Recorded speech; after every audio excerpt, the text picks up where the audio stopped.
sea, no son complicadas. Van a ser, con lo aprendido en clase, va a ser muy fácil el desarrollo de las mismas. ¿Correcto? Entonces me pidió si no podía adelantar justamente estos trabajos. Yo le dije que le había comentado que no tengo problema. Entonces, terminado la clase, le voy a estar enviando al delegado a ustedes y pueden ir desarrollando. Entonces, cuando aparece en la plataforma, ya van respondiendo nada más para sus puntajes correspondientes.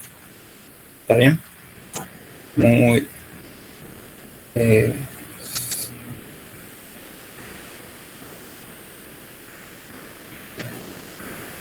la verdad es tarda esto. Están entrando ahora. Si no hay ninguna otra pregunta o algo que quieran aclarar conmigo, vamos a dar inicio a nuestra clase. Profesor, Sí. una pregunta. ¿El preparcial ahora va a caer endocrino y digestivo juntos? Me estás hablando del segundo parcial, ¿verdad? Sí, no, sí, el preparcial. El de 5 puntos.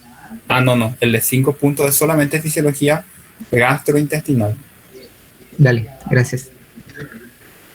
Ese preparcial, vos me estás hablando de los 5 puntos para el trabajo final que se va a sumar, ¿verdad? Ese sí, solamente fisiología gastrointestinal. Ahora, el segundo parcial de ustedes, ahí sí va a entrar fisiología endocrina y fisiología gastrointestinal. Respiratoria fue la primera parcial y la final se le va a sumar a ella fisiología del sistema nervioso, ¿correcto? Y de esta forma estamos terminando un semestre más, estamos cada vez más cerca. Ustedes cada vez están más cerca también. Entonces, vamos a ayudarnos en los últimos tiempos. Cualquier duda, cualquier cosa que quieran aclarar, solamente hablarme. También estoy a entera disposición de ustedes saben eso. Estos días no estuve respondiendo los mensajes. Ahora hoy voy a ponerme a responder todos los mensajes. Estuve con muchísimo trabajo, entonces no pude estar respondiendo. Entonces les pido disculpas a los que me enviaron, pero le voy a estar respondiendo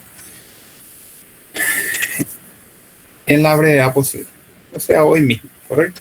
Entonces es eso. Vamos a empezar nuestra clase. Vamos a empezar por fisiología del aparato reproductor masculino y a la tarde vamos a continuar con la parte de fisiología del aparato reproductor femenino.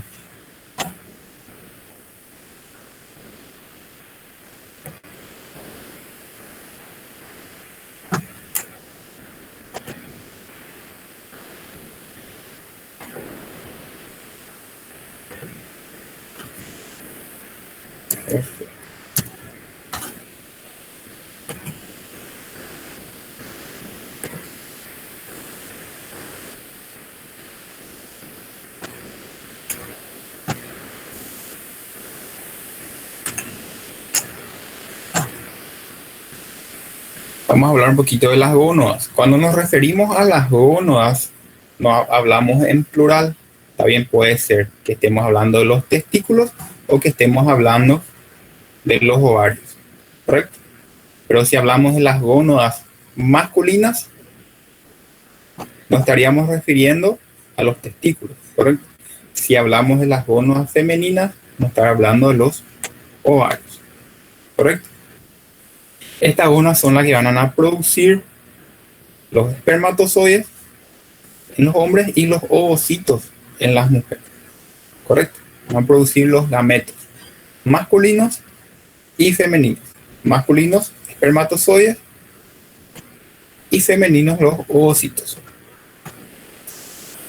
Además de producir los espermatozoides y los ovocitos, también secretan hormonas, como vamos a ir viendo, ¿correcto?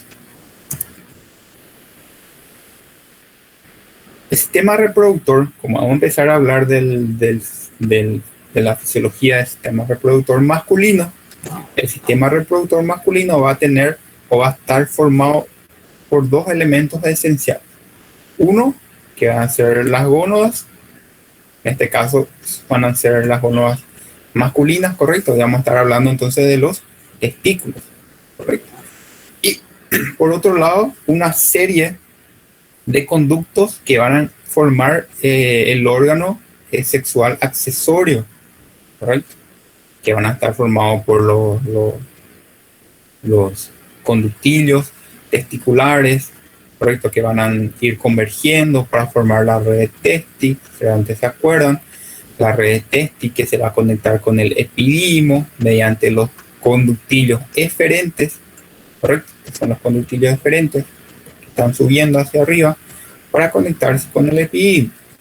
Bueno, el epidimo tenía 3 partes: la cabeza, cuerpo y la cola. La cola se va a continuar ya como conducto deferente, ¿se acuerdan? Estos son los órganos sexuales accesorios que vamos a ir viendo al hablar de la fisiología del sistema reproductor masculino, correcto. Este conducto deferente luego se va a convertir en conducto eyaculador al recibirle al conducto de la vesícula seminal, correcto, y así penetrar en la próstata y terminar en la uretra, en su porción prostática, como vamos a ir viendo más adelante, y exteriorizarse posteriormente. Muy bien. Entonces, el sistema reproductor masculino va a constar de 2 elementos esenciales: las gónadas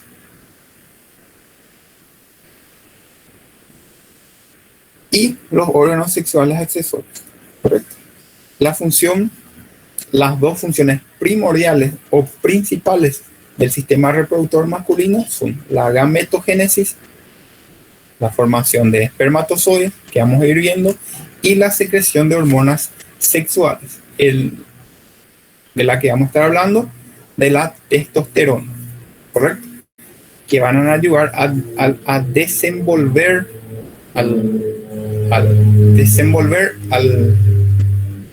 sistema reproductor masculino, correcto. Con respecto a las gónadas o los testículos, como quieran llamarle, gónadas masculinas, los testículos tienen una longitud promedio de 4,6 centímetros y un ancho promedio de 2,6 centímetros. Entonces, en promedio, correcto. Se pueden hablar también de 3,9 a 5, no hay problema, pueden hablar en rango, ¿está bien? Pero en promedio van a ser estos valores que vamos a tener en cuenta. Los testículos, a su vez, se encuentran dentro de una bolsa llamada bolsa escrotal o escroto, ¿correcto? Que no solamente les sirve como una bolsa protectora o una envoltura de protección, sino que también les sirve para regular la temperatura, que es primordial para la generación de espermatozoides, ¿correcto? Acá están nuestras gónadas masculinas, nuestros testículos, correcto, envueltos por el escroto, esta bolsa, correcto. Como dijimos, que les sirve no solamente de protección, sino que también para regular la temperatura, principalmente mediante el músculo premáster, correcto. Este músculo se contrae o se relaja para regular la temperatura de los testículos, correcto. Es importante siempre mantener de 2 a 3 grados por debajo de la temperatura abdominal a los testículos. Tenerlos más o menos a 34 grados Celsius, correcto. Esa es la temperatura óptima para la espermatogénesis, correcto. Muy bien. Por eso durante el frío el músculo premáster se contrae y levanta los testículos y apega o acerca al abdomen, a la cavidad abdominal, correcto, para elevar la temperatura de los testículos y favorecer la espermatogénesis, correcto. Y cuando hace demasiado calor, ¿qué pasa? Los testículos descienden, correcto, se alejan de la cavidad abdominal. ¿Para qué? Para mantener esa temperatura óptima, correcto, porque no tiene que igualar a la temperatura abdominal, o si no, no se va a producir la espermatogénesis. correcto. Hay una patología que ustedes conocen, realmente ya escucharon hablar de ella, que es la cripto, criptorquidia, correcto, que es que ocurre cuando hay un déficit de secreción de testosterona, correcto. Entonces el testículo no desciende totalmente, se queda dentro de la cavidad abdominal. Entonces la temperatura de los testículos va a estar igualada a la temperatura de la cavidad abdominal, correcto. Esto va a generar la disfunción de estas gónadas masculinas, de estos testículos, correcto. Perfecto.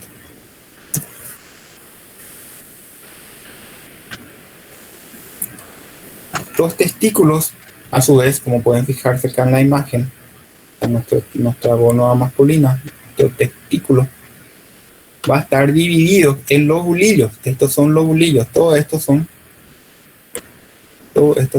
lobulillos. La túnica arbuginia va a enviar sus ramificaciones y van a dividir en lobulillos, ¿correcto? Se encuentran divididos entonces los testículos en lobulillos.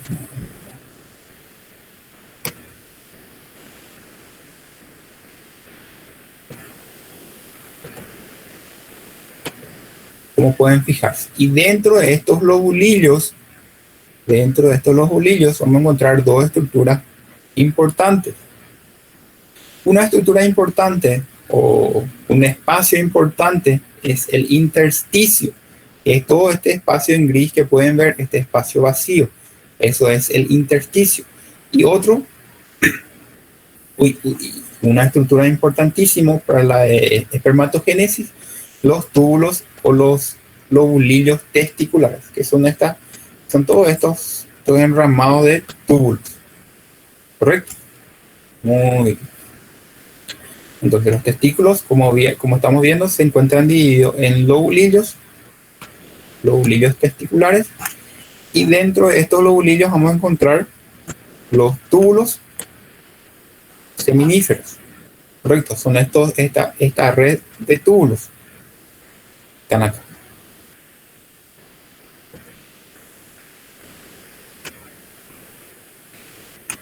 Y por fuera de ellos vamos a encontrar el intersticio, que es muy importante también. Seguimos a estar hablando de ellos, ¿correcto? Estos túbulos seminíferos son un enramado, como pueden ver. Enramado sería así, enrollado de túbulos, ¿correcto? Aproximadamente tenemos 900 túbulos seminíferos, dentro de los cuales va a ocurrir la gametogénesis, y vamos a explicar enseguida cómo ocurre dentro de la luz del túbulo. Al realizar un corte de este túbulo, vamos a ver que tiene una luz en su interior, ¿correcto? Y acá dentro de la luz ocurre la gametogénesis, la formación del espermatozoide, ¿correcto? Y acá por afuera está nuestro intersticio, que es todo eso que ven en gris, que es bastante importante porque es el lugar donde se produce la testosterona, como vamos a ver enseguida, ¿correcto? La testosterona se fabrica en el intersticio, y del intersticio posteriormente va a ingresar dentro de la luz de estos túbulos seminíferos para favorecer la espermatogénesis, ¿correcto? Muy bien.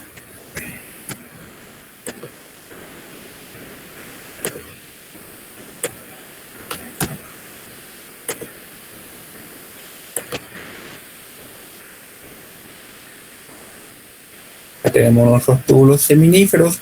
Estos enrollados de túbulos van a ir convergiendo, van a ir juntándose en la parte posterior de nuestro testículo, formando la red de Testi. Esta red de Testi, a su vez, se va a conectar con el epidídimo, que es esta estructura de acá que ustedes ven, con nuestro epidídimo, mediante los conductillos eferentes. ¿Correcto? Este epidídimo tiene una función importante también que vamos a ir viendo, y consta de tres partes: la cabeza, el cuerpo y la cola. se ubica en la cara póstero superior de nuestro testículo. ¿Correcto? Muy bien. Y la cola, acá la cola, ya se continúa como conducto deferente, lo que ven acá. Entonces nos repetimos la cara póstero superior, nuestro testículo, con sus tres porciones: cabeza, cuerpo y cola. La cola ya se continúa como conducto deferente. ¿Correcto? Muy bien, va a llegar hasta la cara posterior e inferior de nuestra vejiga, hasta nuestra vejiga acá arriba. Ustedes se pueden fijar, acá es adelante, anterior, acá es posterior. ¿Correcto? Entonces termina en la cara póstero inferior de nuestra vejiga. Como pueden fijarse, este conducto deferente, uniéndose con este conducto que está acá. Acá está un conducto que sale de una vesícula, acá, que es la vesícula seminal. Entonces cuando el conducto deferente se une con el conducto de la vesícula seminal, forman este conducto que está acá, que es el conducto eyaculador. ¿Correcto? Y va a penetrar. Esto de acá es nuestra próstata, como pueden fijarse. Esta de acá es nuestra próstata. ¿Correcto? Penetra ahí la próstata. Penetra la uretra, está en nuestra uretra, en su porción prostática. ¿Por qué su porción prostática? Porque está dentro de está pasando por la próstata en ese momento nuestra uretra. ¿Correcto? Entonces termina el conducto eyaculador en la uretra en su porción prostática. ¿Correcto? Y ahí continúa trayecto hasta exteriorizarse.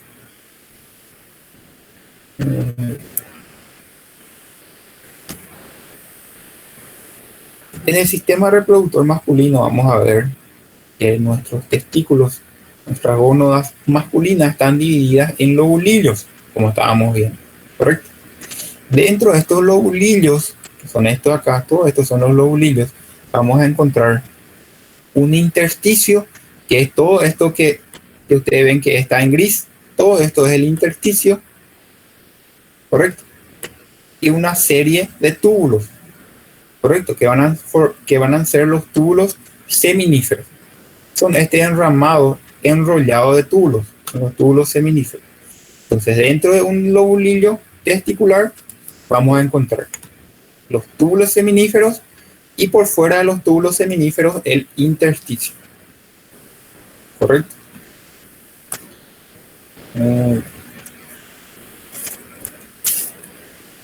Acá, esto es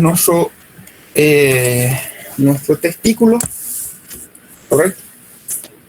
Esto es un lobulillo testicular. Todo esto es un lobulillo testicular. Todo esto es otro lobulillo testicular. ¿Correcto? Dentro del lobulillo testicular encontramos el intersticio, que es todo lo que está en gris, y la serie de túbulos, que van a ser los túbulos seminíferos. ¿Correcto? Perfecto. Si agarramos este túbulo seminífero de acá y miramos, vamos a ver como un túbulo, ¿correcto? Como un tubo. Y al cortar ese tubo, hacemos un corte de ese túbulo y miramos por dentro del túbulo, vamos a ver que tiene una luz el túbulo. ¿Correcto? Una luz y unas células. Las células que se encuentran dentro de este túbulo seminífero son las células de Sertoli, las espermatogonias. ¿Correcto? Estas células grandes, gigantes, están acá, son las células de Sertoli. Y estas células que van a ir madurando, que finalmente van a formar nuestro espermatozoide, son las espermatogonias. ¿Correcto? Que se ubican acá en la parte más basal. Y las células de Sertoli, que también se encuentran dentro de los túbulos seminíferos, que son células grandes, que ocupan casi todo nuestro túbulo seminífero. Por fuera ya de nuestro túbulo seminífero, ya en el intersticio, vamos a encontrar otras células. Se dan cuenta que ya está por fuera de nuestro túbulo, ¿correcto? Estas células son las células de Leydig, ¿correcto? Muy bien, las células de Leydig son las células que secretan la testosterona, importantísimo para la espermatogénesis, como vamos a ir viendo, ¿correcto?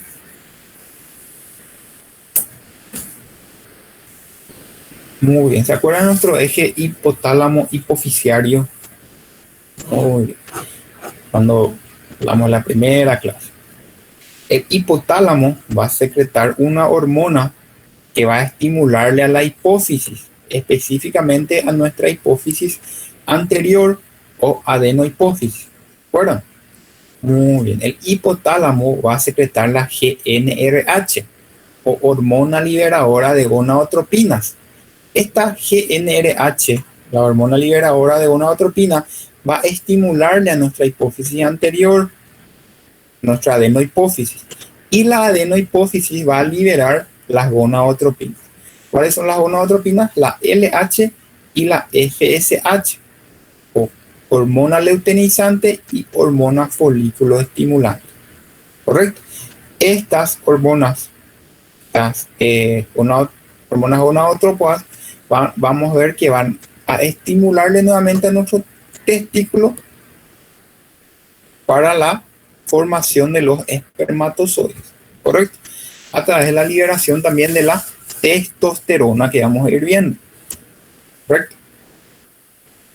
Muy bien. La testosterona tiene una gran liberación durante la etapa embrionaria.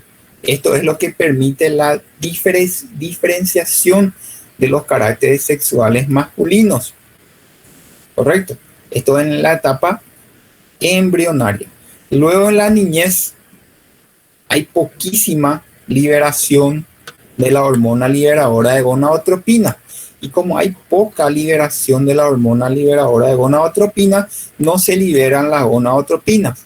Entonces no se estimula el testículo y no hay liberación de testosterona. O hay muy poca liberación de testosterona en la niñez. ¿Correcto? Por eso es que en la niñez no hay formación de espermatozoides, o hay demasiado poca cantidad de espermatozoides. Por eso es que el niño, correcto, el niño no tiene deseos sexuales, porque no tiene liberación de testosterona, correcto, no tiene libido sexual, o no tiene eyaculación, o también no tiene el famoso sueño mojado, correcto, en la niñez. Ya luego en la pubertad se empieza a secretar, el hipotálamo empieza a secretar, pero de forma pulsátil, la hormona liberadora de gonadotropina, correcto. Y esta hormona le va a estimular a la hipófisis para que secrete la LH y la FSH, y esta al testículo para que secreten la testosterona, correcto. Y ahí en la pubertad ya empieza el niño a tener deseos sexuales, ya tiene el libido sexual, ya tiene la eyaculación o el sueño mojado, correcto. Muy bien, ¿por qué? Porque ya hay liberación de la hormona liberadora de gonadotropina, la GnRH, por parte del hipotálamo, correcto. Muy bien.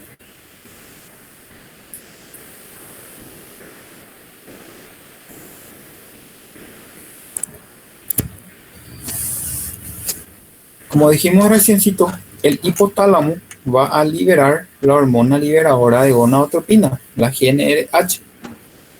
Esta hormona liberadora de gonadotropina actúa sobre nuestra hipófisis, específicamente la anterior, la adenohipófisis. ¿Okay? Y la adenohipófisis en respuesta secreta las gonadotropinas, la FSH y la LH, la hormona luteinizante y la hormona folículo estimulante. ¿Correcto? ¿Se acuerdan que al comienzo hablamos de dos células importantes? Unas células que se encuentran dentro de los túbulos seminíferos, son estas células grandes que están acá, que son las células de Sertoli. Y unas células que se encuentran por fuera, ya en el intersticio, que son las células de Leydig. ¿Correcto? ¿De acuerdo? Perfecto. Cuando la hipófisis secreta la FSH, hormona folículo estimulante, la FSH actúa sobre las células de Sertoli. ¿Correcto? La FSH actúa sobre las células de Sertoli y las células de Sertoli, en respuesta a la FSH, al aumento de la FSH, produce la inhibina, produce una proteína transportadora de andrógenos y produce algunas sustancias también que van a favorecer la espermatogénesis. La inhibina producida por las células de Sertoli, como su nombre ya dice, inhibina, va a inhibirle al hipotálamo para que no se produzca más hormona liberadora de gonadotropina, para que no se le estimule más a la hipófisis. La inhibina también va a actuar sobre la hipófisis. ¿Para qué? Para que no se liberen más hormonas gonadotropas, la LH y la FSH. ¿Correcto? O sea, una de las funciones de las células de Sertoli. Otra función de las células de Sertoli, que enseguida van a entender, es la formación de proteínas transportadoras de andrógenos. ¿Correcto? Y por último, también secretan sustancias que favorecen el inicio de la espermatogénesis. ¿Correcto? Entonces, la célula de Sertoli es estimulado por la FSH. ¿Correcto? Ahora, las células de Leydig, que se encuentran en la periferia, en el intersticio, van a ser estimuladas por la LH. ¿Correcto? ¿Y cuál va a ser la respuesta de las células de Leydig? Producir testosterona, como vimos reciencito. ¿Correcto? A ver si no tenemos mensajes. Si no tenemos mensajes acá de uno de ustedes. No hay ningún mensaje. Perfecto. Muy bien. Pues acá está nuestro hipotálamo. Nuestro hipotálamo secreta la hormona liberadora de gonadotropina, la GnRH. La GnRH, a través de los vasos portahepáticos, plexos primarios y secundarios, ¿se acuerdan? Llega hacia la hipófisis anterior. Correcto, esta hormona llega por medio de estos vasos cortos y largos hasta la hipófisis anterior. Correcto. Hipófisis anterior o adenohipófisis. Y cuando esta hormona llega acá en la hipófisis anterior, en respuesta a esta hormona, la hipófisis anterior secreta la FSH y la LH, la hormona folículo estimulante y la hormona luteinizante. ¿Correcto? La LH le estimula a las células de Leydig. ¿Para qué? Para que ellos produzcan la testosterona. ¿Sí? Las células de Leydig secretan la testosterona. ¿Correcto? Y la FSH le estimula a las células de Sertoli 1 para producir la inhibina. ¿Correcto? ¿Cuál es la función de la inhibina? Inhibir la secreción de GnRH, inhibir la secreción de las hormonas de la adenohipófisis, tanto la FSH y la LH. ¿Correcto? También secretan otros factores que promueven la espermatogénesis, ¿correcto? Que dan inicio o que ayudan a dar inicio a la espermatogénesis. Y otra función importantísima de la célula de Sertoli es la secreción, es la producción de hormonas transportadoras de andrógeno. ¿Por qué importantísimo? Porque la espermatogénesis ocurre acá, dentro de la luz. Acá están nuestras células germinales que van a ir evolucionando hasta formar nuestro espermatozoide y secretarse hacia la luz de nuestro túbulo. ¿Correcto? Entonces la espermatogénesis ocurre dentro de la luz. Dentro de la luz de nuestro túbulo, ¿correcto? Muy bien. Y la testosterona dijimos que es secretada por las células de Leydig en el intersticio, ¿correcto? Hasta ahí. Pero la espermatogénesis ocurre dentro del túbulo, pero la testosterona es secretada en el intersticio. Entonces, ¿cómo la testosterona va a ingresar dentro de la luz del túbulo para ayudar a la espermatogénesis? Ingresa dentro de la luz justamente mediante este transportador producido por las células de Sertoli, ¿correcto? Proteína transportadora de andrógeno. Esta proteína secretada por las células de Sertoli se une a la testosterona y así la testosterona puede ingresar dentro de la luz y favorecer la espermatogénesis, ¿correcto? Muy bien. Dijimos que para la espermatogénesis, las células de Sertoli secretan algunas sustancias que ayudan a dar inicio y las células de Leydig secretan la testosterona, que es la hormona que en realidad inicia la espermatogénesis. Perfecto. Un poco. Muy bien, acá tenemos nuestros espermatogonios. En la parte más basal, estamos hablando, nuestros espermatogonios. Estos espermatogonios al inicio tenían 46 cromosomas. Estos espermatogonios entran en una etapa de duplicación y duplican su material genético. De 46 cromosomas pasan a tener 92 cromosomas, ¿correcto? Y 2 pares sexuales. Estos 92 cromosomas, estos espermatogonios, vuelven a dividirse mediante la meiosis 1 y así llegan a tener 46 cromosomas cada uno, ¿correcto? Y estos son los espermatocitos primarios. Estos espermatocitos primarios de 46 cromosomas cada uno ya no duplican su material genético, sino se vuelven a dividir en 2 células hijas, ¿correcto? Y comparten su material genético. Perfecto.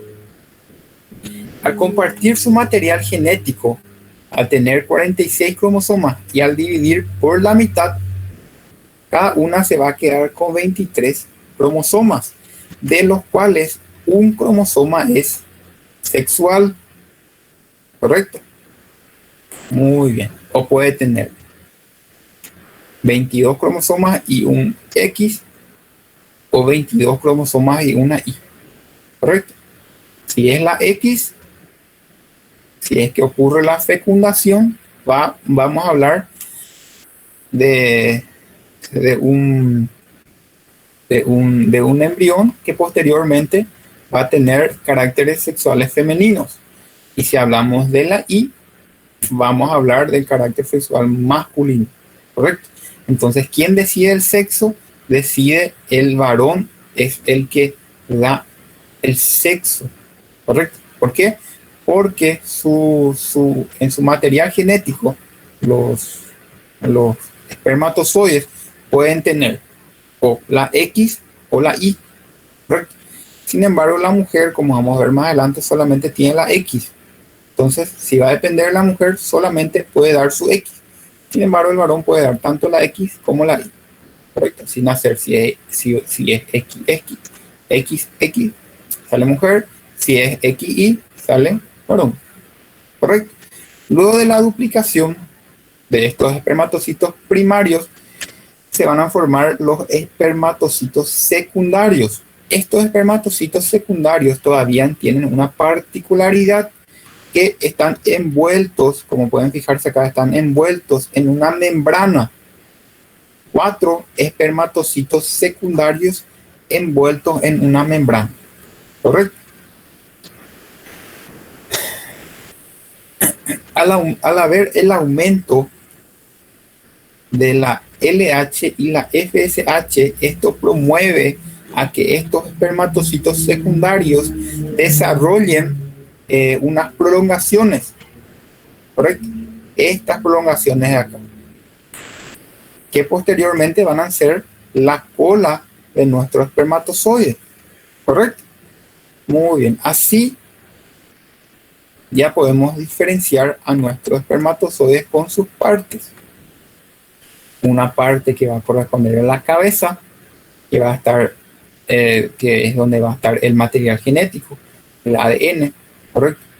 Un cuello que va a estar, donde van a estar bastantes cantidad de mitocondrias, ¿correcto? Las organelas encargadas de generar energía, ATP, ¿correcto? ¿Para qué queremos ATP a este nivel? Para que cuando el espermatozoide adquiera movilidad, este ATP sea utilizado por la cola para que pueda movilizarle a este espermatozoide, ¿correcto? Y la última parte que va a corresponder la cola, que va a tener un movimiento ondulatorio, ¿correcto? De este modo se va a estar moviendo el espermatozoide. La cabeza también, algo importante que no le dije, es que en la parte anterior va a tener una cubierta, una doble cubierta, que va a corresponder a nuestro acrosoma, que va a tener enzimas en su interior, enzimas proteolíticas. Y ya vamos a estar hablando de eso. Muy bien, nos quedamos acá en nuestro espermatocito secundario envuelto en una membrana, ¿correcto?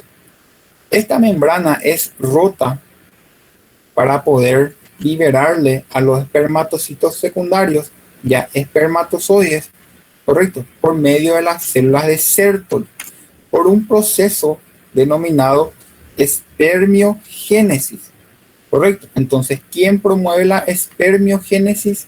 Las células de Sertoli, ¿correcto? Que van a degradar esta membrana y van a liberar así ya los espermatozoides. Entonces, la espermiogénesis promovido por las células de Sertoli. Perfecto.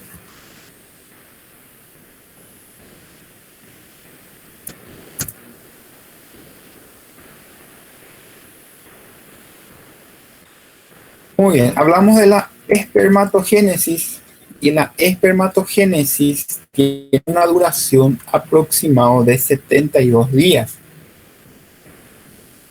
En la espermatogénesis, correcto,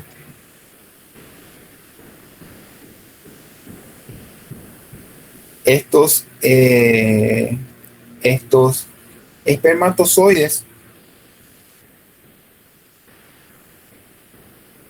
en la espermatogénesis, que dura aproximadamente 72 días, estos espermatozoides ya están totalmente formados, ¿correcto? Un poco. Después de la espermatogénesis, que es todo este proceso, ¿correcto?, que termina con la espermiogénesis, estos espermatozoides son liberados y están totalmente formados, ¿correcto? Pero aún son inmóviles después de la espermatogénesis, ¿correcto?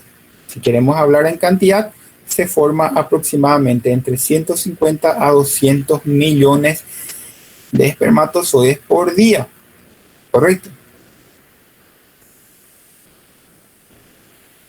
En los testículos, donde ocurre la espermatogénesis, no se puede almacenar, esto es importante, no se almacenan los espermatozoides, ¿correcto? Se forman, pero no se almacenan. Luego pasan por esta serie de túbulos, ¿correcto? Convergen acá en la red de Testi. Esta red de Testi pasa hacia el epididimo mediante estos conductos diferentes. En el epididimo ocurre, o el espermatozoide adquiere la capacidad de moverse, adquiere la capacidad de motilidad, ¿correcto? Entonces ya en el epididimo nuestro espermatozoide ya puede moverse, adquiere la capacidad de motilidad, pero lo que pasa es acá, ya puede moverse el espermatozoide, pero el propio epididimo secreta sustancias que inhiben le inhiben al espermatozoide para que él no se esté moviendo, ¿correcto? Entonces secretan sustancias que inhiben la motilidad. Perfecto.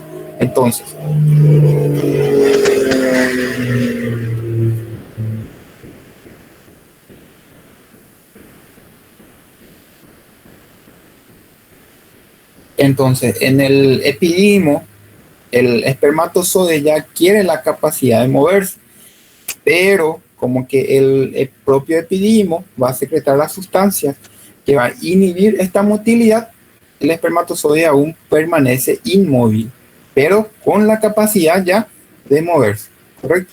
En el epididimo tampoco se almacena, tampoco hay almacenamiento de espermatozoides. Perfecto. Luego dijimos que el epididimo se continúa como conducto deferente, ¿correcto? El conducto deferente es un gran conducto o bastante largo, aproximadamente 30 centímetros, que recorre que tiene un gran recorrido urogenital, ¿correcto? Por eso es que mide 30 centímetros, ¿correcto? Acá sí se puede almacenar los espermatozoides y se dice que se almacena hasta por un mes los espermatozoides dentro del conducto deferente, ¿correcto? Solamente que el propio conducto deferente también secretan sustancias que inhiben la motilidad del espermatozoide, ¿correcto? Para que no se esté moviendo. Muy bien.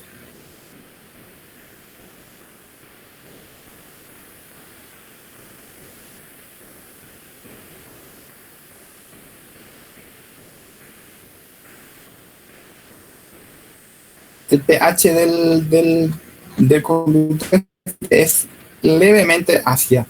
Esto favorece también a que el espermatozoide no tenga mucha movilidad, no tenga mucha, no promueva mucho catabolismo, ¿correcto? Porque el pH óptimo del espermatozoide es un pH alcalino, ¿correcto? Muy bien. Entonces este pH levemente ácido, el conducto deferente también ayuda a que el espermatozoide no adquiera mucha movilidad. Muy bien. Con respecto a la movilidad del espermatozoide, sería de aproximadamente entre 1 a 4 milímetros por minuto. Dijimos que puede vivir en un pH alcalino, o sea, un pH alcalino o neutro. Ese es el pH más óptimo para el espermatozoide. En estas condiciones puede vivir entre 1 a 3 días. ¿Correcto?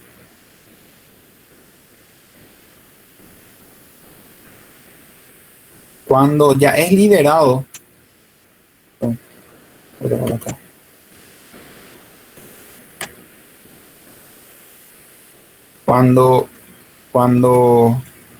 cuando ya es liberado, ya sale de nuestros conductos, este conducto deferente. ¿Se acuerdan que hablamos que este conducto secretan sustancias que inhiben su motilidad? ¿Correcto?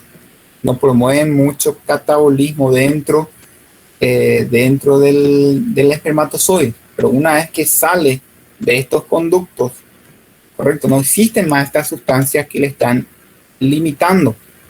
Entonces, este espermatozoide va a desarrollarse, va a aumentar muchísimo su metabolismo.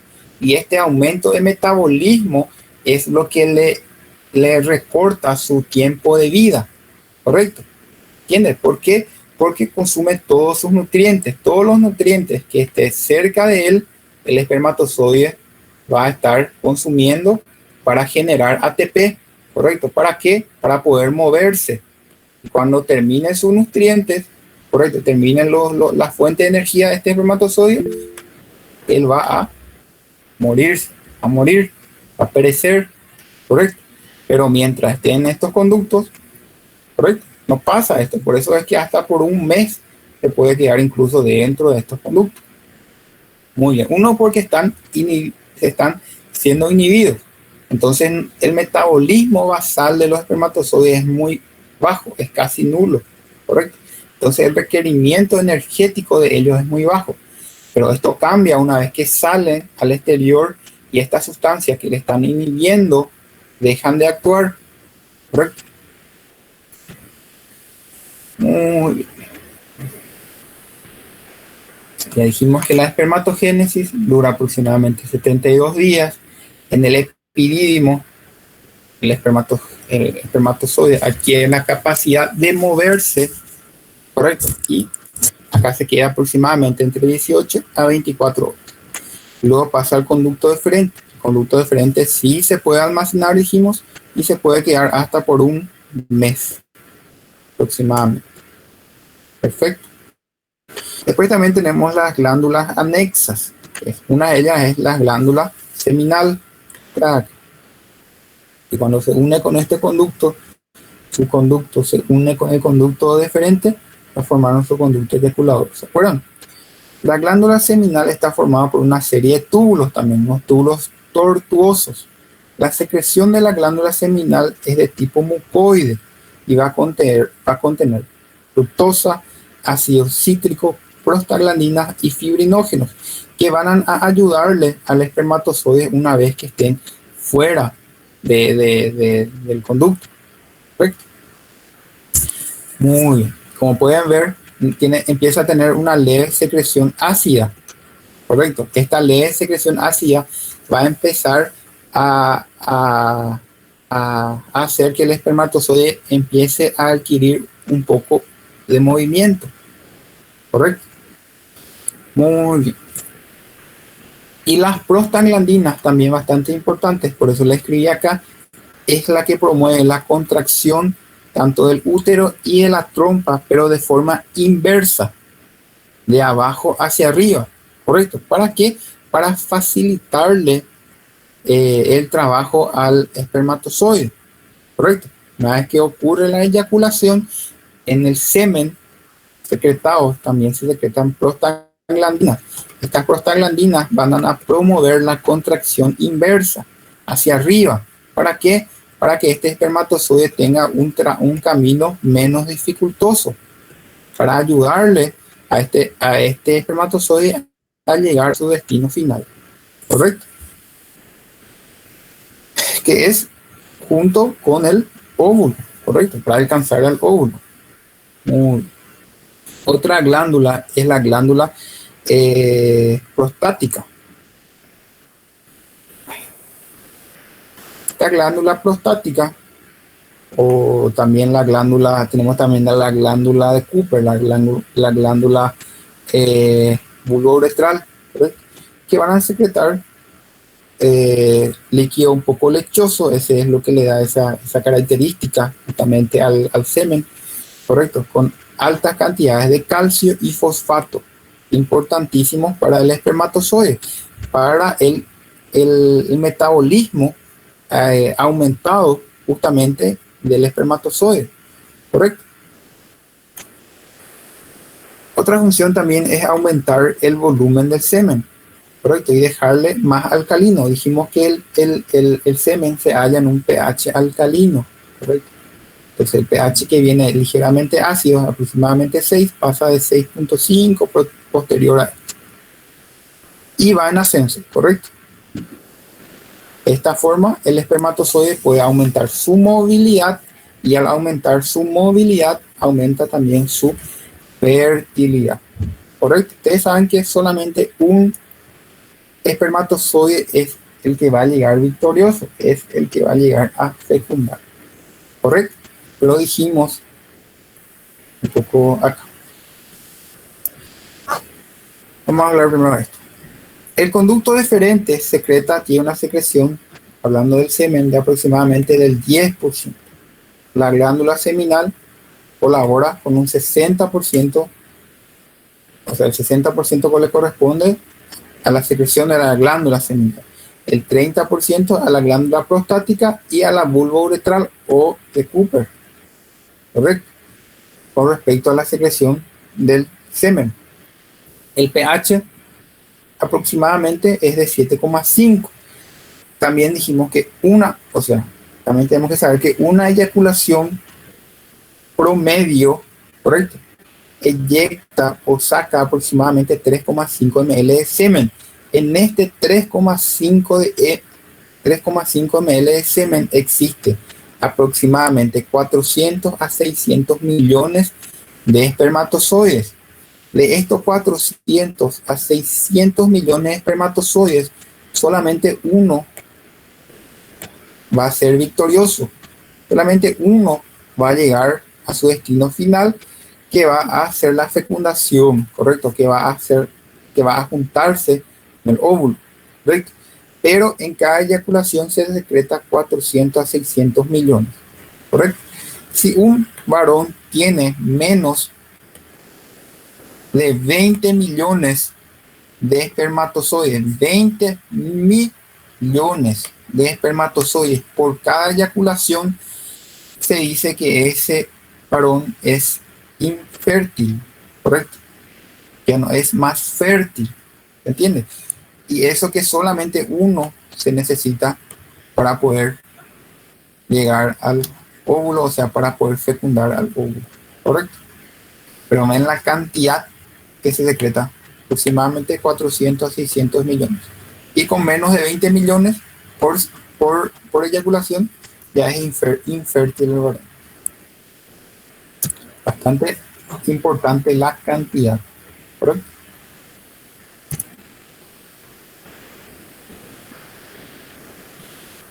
Cuando aumentan las sensaciones sexuales, se estimulan dos sistemas, el simpático y el parasimpático. El primero a estimularse es el sistema parasimpático, cuando hay sensaciones sexuales, ¿correcto?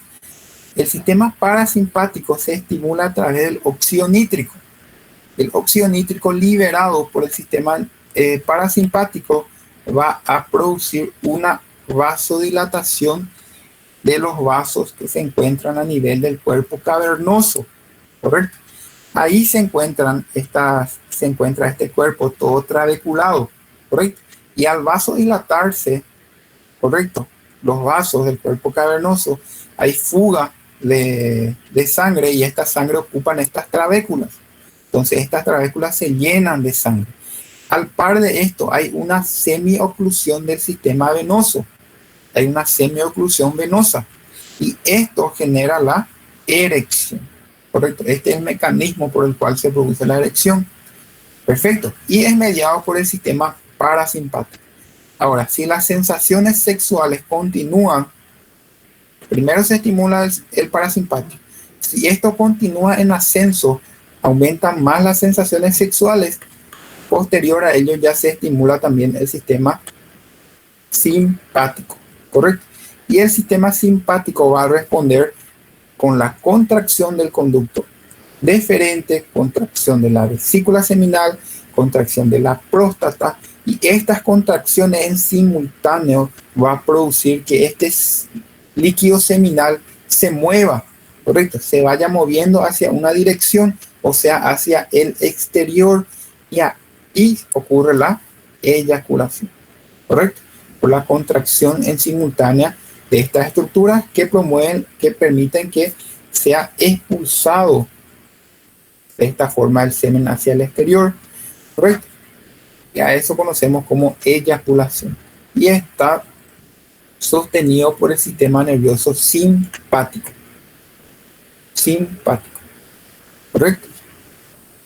Perfecto, a ver si no tenemos mensaje acá en el teléfono. Es más fácil revisar.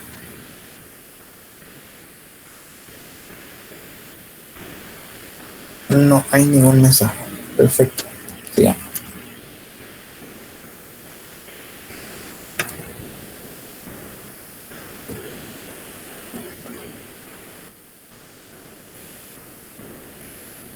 Llegamos al último proceso. Una vez que fue expulsado el espermatozoide, se expulsa hacia el aparato reproductor femenino, ¿correcto? O al menos esa es la finalidad para la fecundación, ¿correcto? Ahora,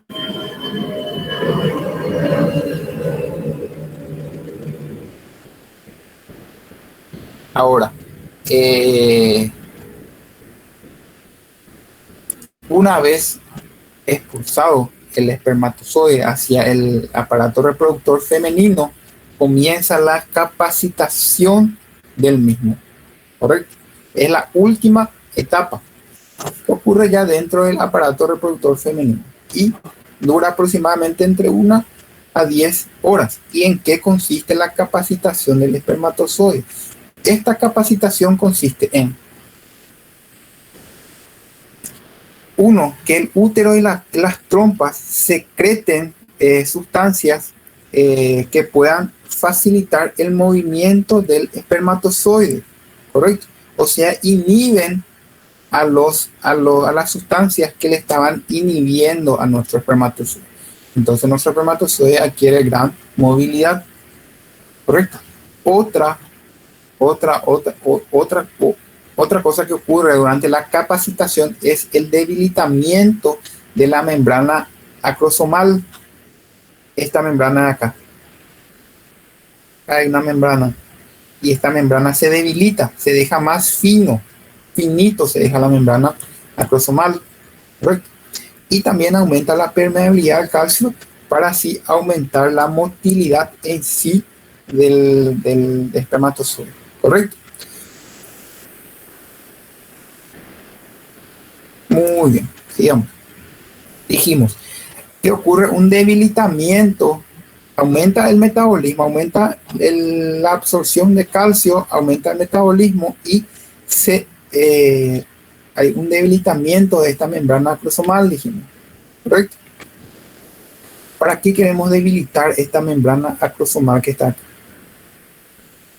Esta membrana es la que contiene unas enzimas que están acá, está pintado en blanco. El acrosoma contiene unas enzimas que son las enzimas proteolíticas y unas hialuronidasas, ¿correcto? En la parte más anterior de la cabeza de nuestro espermatozoide. Perfecto. Entonces, durante la capacitación se deja fino esta membrana, ¿correcto? ¿Para qué esto? Para que cuando nuestro espermatozoide que está viajando venga acá, ¿correcto? Y choque contra una estructura denominada corona radiada, que es la que le impide al espermatozoide ingresar y tener contacto con el ovocito para que ocurra la fecundación. Acá está nuestro ovocito, acá por dentro. Acá tiene que llegar nuestro espermatozoide para que se forme un cigoto, ¿correcto? Para que se forme un embrión. Entonces se debilita esta membrana ¿para qué? Para que el espermatozoide venga y choque contra esta membrana que está acá, que es la corona radiada, y se rompa, como que está muy fina, muy debilitada, esta membrana se rompe y libera sus hialuronidasas y sus enzimas proteolíticas. Al liberar estas hialuronidasas quieren la corona radiada, ¿correcto? Digieren la corona radiada y ahí la corona radiada se queda libre, o sea, sale la corona radiada y se queda solamente el ovocito,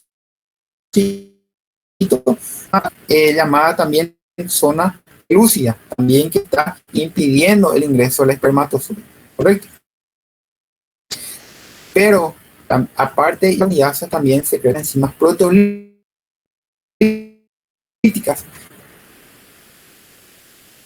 y estas enzimas proteolíticas liberadas van a digerir esta zona pelúcida. Además de esta parte, la corona radiada espermatozoide hasta los pies y la cabeza del espermatozoide hace contacto acá, una vez que ingresa y empieza el proceso de recombinación genética, ¿correcto? Se forma el cigoto. Perfecto. Muy bien. Con respecto a la testosterona. La testosterona es secretada principalmente por los testículos, pero también, como ya vimos, es también secretada por las glándulas suprarrenales, solamente que en muy pequeñas cantidades, específicamente por la capa reticular de la glándula suprarrenal. Principalmente la testosterona es secretada por los testículos. Correcto. La testosterona tiene como función desarrollar los caracteres sexuales primarios y secundarios. Primarios, al comienzo, durante la fase embrionaria, ahí incluso dimos el ejemplo de la criptorquidia, correcto, que es un déficit de la secreción embrionaria de testosterona, lo que permite que el testículo no descienda, se quede dentro de la cavidad abdominal. Ustedes saben que al principio estaba dentro de la cavidad abdominal y luego desciende el testículo, correcto. Por déficit de esta hormona no desciende el testículo, se queda dentro de la cavidad abdominal, correcto. Entonces, por eso que el primer tratamiento para el descenso es el tratamiento hormonal. Si no conseguimos con un tratamiento hormonal el descenso del testículo del niño, ahí se pasa al quirúrgico, correcto. Perfecto. Y también desarrollan los caracteres sexuales secundarios, como el crecimiento del vello facial, púbico, engrosamiento de la voz, engrosamiento de la piel, aumento de las secreciones de las glándulas sebáceas, correcto. Por eso el acné que aparece bastante en la pubertad, correcto. Muy bien. A su vez, sobre la testosterona pueden actuar dos enzimas. Estas enzimas se ubican en diferentes lugares del cuerpo. Uno es la aromatasa y otro es la 5-alfa reductasa. La aromatasa, su receptor se encuentra preferentemente en el tejido adiposo. Sin embargo, la alfa reductasa es más distribuida, pero principalmente es más a nivel hepático, correcto. Y la aromatasa es más específico del tejido adiposo, correcto. La aromatasa es la que convierte la testosterona en estradiol, una hormona femenina, correcto. ¿Quiénes tienen bastante cantidad de tejido adiposo? Las personas que son más gorditas, correcto. Las personas que son más gorditas tienen bastante cantidad de tejido adiposo. Estamos hablando de testosterona, vamos a hablar específicamente del hombre, correcto. Entonces el varón que es más gordito tiene mayor cantidad de receptor, tiene mayor cantidad de tejido adiposo, tiene más receptor de esta enzima, la aromatasa, correcto. Y esta aromatasa es la que convierte testosterona en estradiol. Por eso es que las personas que son, o sea, los hombres que son más gorditos, tienen mayor cantidad de estradiol, una hormona femenina. Entonces los gorditos normalmente son más sensibles. ¿Por qué? Porque secretan la hormona femenina. Y también los gorditos, las personas obesas, tienen ginecomastia, o sea, sus mamas, sus glándulas mamarias crecen. ¿Y por qué crecen?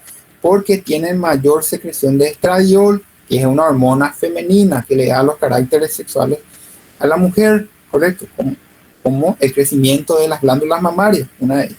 Entonces, por eso las personas que son gorditas van a tener o los hombres gordos, gorditos, tienen su glándula mamaria aumentada de tamaño. ¿Entiendes? Correcto. ¿Por qué? Porque convierten testosterona en estradiol en mayor cantidad. Correcto. Y luego tenemos la otra enzima que es la 5-alfa reductasa, que convierte la testosterona en la dihidrotestosterona, que tiene la misma función de la testosterona, pero mucho más potente, mucho más activa de la testosterona.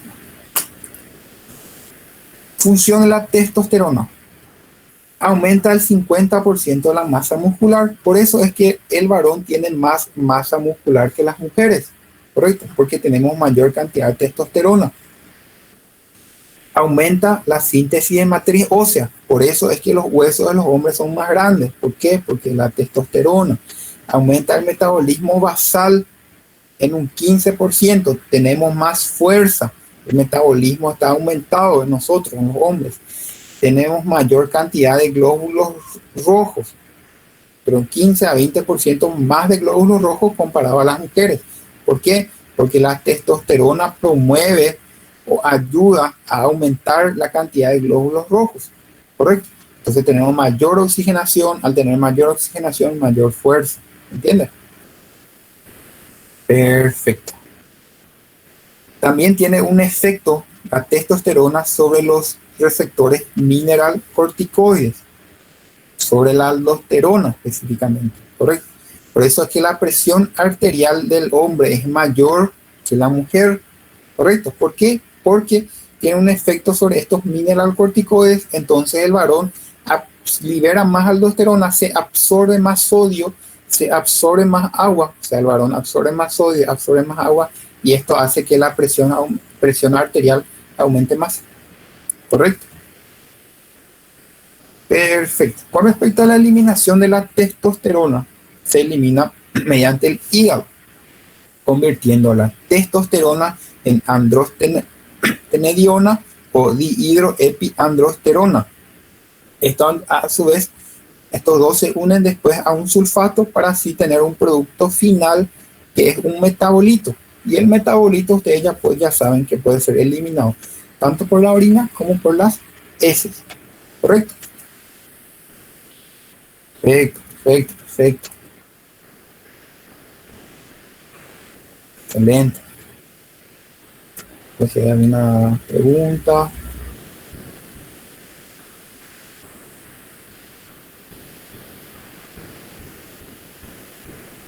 Voy a revisar mi teléfono acá un ratito.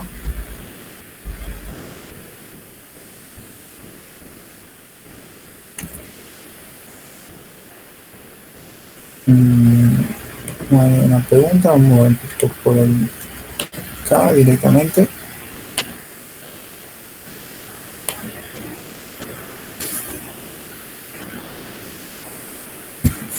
Es más distribuido la 5-alfa reductasa, Ingrid, pero más se ve a nivel hepático, ¿correcto? Mayor cantidad a nivel hepático, pero es bastante distribuida, ¿correcto? Muy bien, esta es nuestra clase de fisiología del aparato reproductor masculino. Espero que se haya entendido en la clase. Cualquier duda pueden aclarar conmigo sin ningún problema, ¿correcto? Si hay alguna duda más, algo que quieran preguntarme, y si no, pueden ir colocando sus nombres, ¿correcto? Y pueden ir desconectándose, ¿correcto? Y vamos a volver a conectarnos a la tarde. A la tarde queda el último contenido, que es aparato reproductor femenino, que es bastante más corto comparado con, o sea que es como que ya entienden masculino, le va a ser más fácil ya entender femenino, ¿correcto?